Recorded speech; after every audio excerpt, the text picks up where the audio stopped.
Hi friends, మనం public speaking గురించి మాట్లాడుకుంటున్నాం కదా. నిన్న లాస్ట్ వీడియోలో మన పబ్లిక్ స్పీకింగ్ స్కిల్స్ని ఎలా ఇంప్రూవ్ చేసుకోవచ్చు అని టిప్స్ చెప్పాను. ఈరోజు మనం అసలు మ్యాటర్లోకి దిగుదాం. ఎప్పుడైనా సరే ఎవరికైనా భయం వేసేది ఫస్ట్ ఆ స్టార్టింగ్, ఆ ప్రెజెంటేషన్ స్టార్ట్ చేసినప్పుడు, వెళ్ళి అక్కడ మీ ఫస్ట్ లైన్, ఓపెనింగ్ లైన్ చెప్పాల్సినప్పుడు అప్పుడు యాక్చువల్గా ఇంకెక్కువ భయం వేస్తుంది. సో అసలు ఒక స్పీచ్ అనేది ఎలా స్టార్ట్ చేయాలి? జనరల్గా మనకు చిన్నప్పటి నుంచి నేర్పించింది ఏంటంటే good morning respected people and ఇలా స్టార్ట్ చేస్తాం. కానీ యాక్చువల్గా ఇది కొంచెం boring way. How do we start a speech? ఇందులో 3 ఉన్నాయి. First one is opening with a statistics. అంటే ఫర్ ఎగ్జాంపుల్, మీరు ఒక స్పీచ్ ఏదైనా టాపిక్ మీద తీస్తున్నారు, లేదంటే ఎన్వైర్న్మెంట్ అనుకుందాం. Did you know that the pollution in Delhi is so much more than this country? అలా ఏదన్నా మనం స్టాటిస్టిక్ చెప్పామనుకోండి, ఆ స్టాటిస్టిక్స్ నెంబర్ వల్ల ఇది మనకు తెలియదు కదా అని, అంటే ఢిల్లీ కన్నా ఇంత ఎక్కువ. మామూలుగా మనకు తెలుసు పొల్యూషన్ ఎక్కువ అని, but suddenly when you compare, when you give statistics, అందరూ అటెన్షన్ వస్తారు. నెంబర్స్ చూడగానే ఓకే ఇంత ఉందా, ఓకే మనం రోజు న్యూస్ చూస్తాం మనకు తెలియదు, అలా వెంటనే they will start thinking and they will also get curious because there are numbers and there are some facts. Second way ఏంటంటే to ask a question. Do you know what is the percentage of breathing problems because of the pollution? Or లేకపోతే ఏదైనా open question, లేకపోతే okay can I just know how did you all come to this seminar? Did you use cars or public transport or by walk? స్లోగా you can go in to topic. ఆ క్వశ్చన్లోంచి వచ్చిన ఆన్సర్స్లోంచి, లేదంటే ఆ question నుంచి మెల్లిగా మనం మన టాపిక్కి కనెక్ట్ చేయొచ్చు.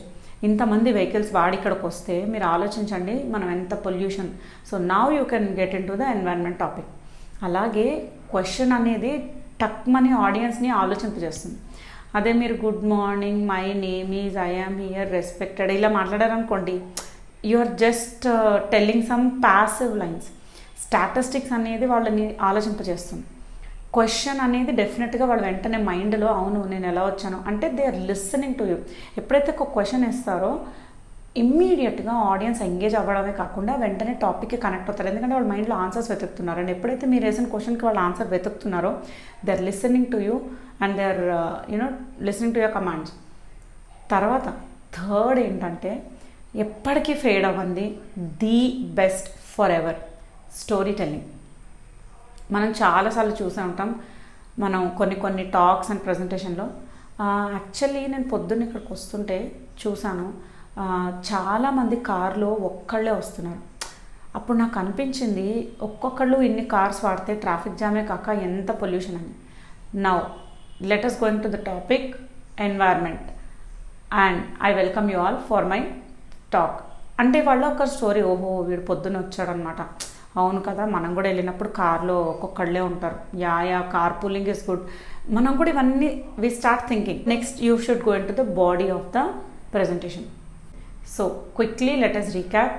సో మీరు ఏదైనా సరే టాపిక్, స్పీచ్, ప్రెజెంటేషన్ స్టార్ట్ చేసే ముందు మీ ఆడియన్స్ని గ్రిప్లో తెచ్చుకోవడానికి బోరింగ్గా స్టార్ట్ చేయకుండా స్టాటిస్టిక్స్ కానీ ఒక షాకింగ్ ఫ్యాక్ట్స్ అయితే ఇంకా మంచిది వాళ్ళ అని చూస్తారు. లేదంటే ఏదైనా ఒక ఓపెన్ క్వశ్చన్. అండ్ థర్డ్ ఏంటంటే storytelling. And storytelling is the best way to connect to your audience. And ఎప్పుడైతే మీ స్పీచ్ అందరూ అటెన్షన్తో వింటున్నారో you are already a good speaker. I hope these tips help. For more such helpful videos, do come back to my channel.